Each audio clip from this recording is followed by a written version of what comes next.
Good Morning Business. Le débat.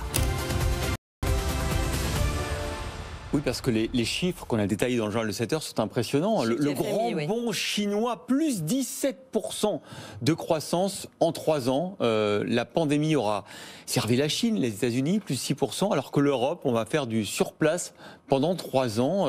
Comment vous l'expliquez, Nicolas ? Alors, avant de l'expliquer, il est certain que si le FMI a raison, j'ai déjà trompé le FMI. Enfin, si le FMI a raison, ce que vous dites est absolument indéniable. L'Europe, effectivement, est totalement distancée par les Américains.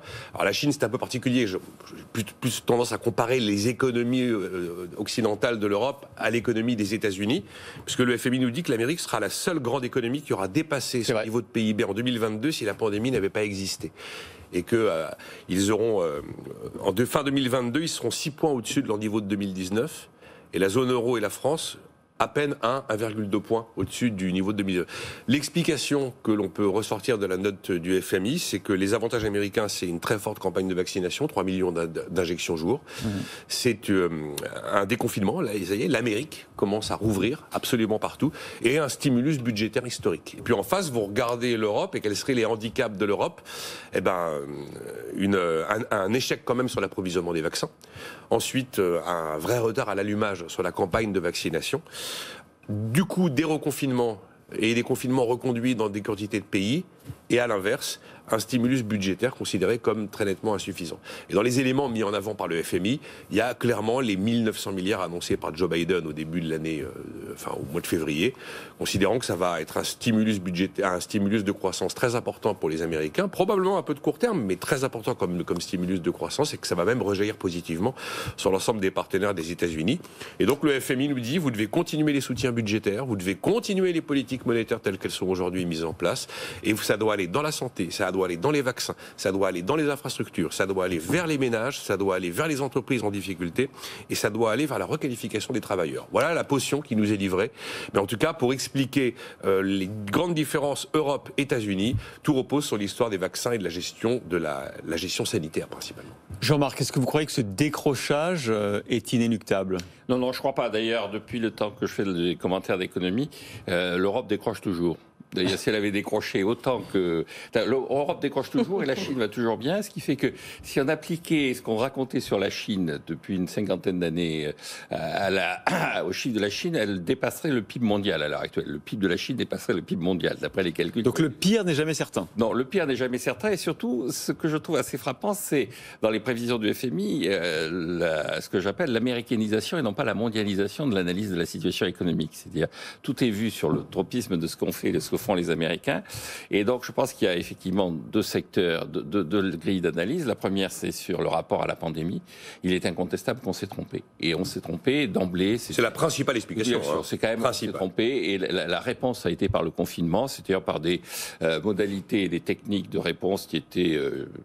médiévale, pour ne pas dire moyenâgeuse, avec une soumission à ce que j'ai appelé le complexe médico-technocratique, c'est-à-dire une incapacité d'imaginer autre chose que de se soumettre à des décisions qui étaient extérieures à l'appareil de pouvoir traditionnel.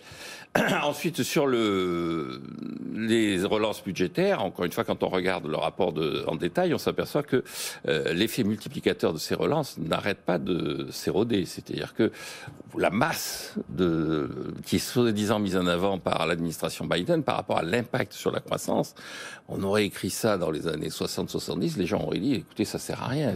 L'effet multiplicateur est nul, inexistant. Donc ça, c'est ce que vous disiez, il est inférieur à 1. Il est inférieur à 1. Donc il faut véritablement repenser la politique économique.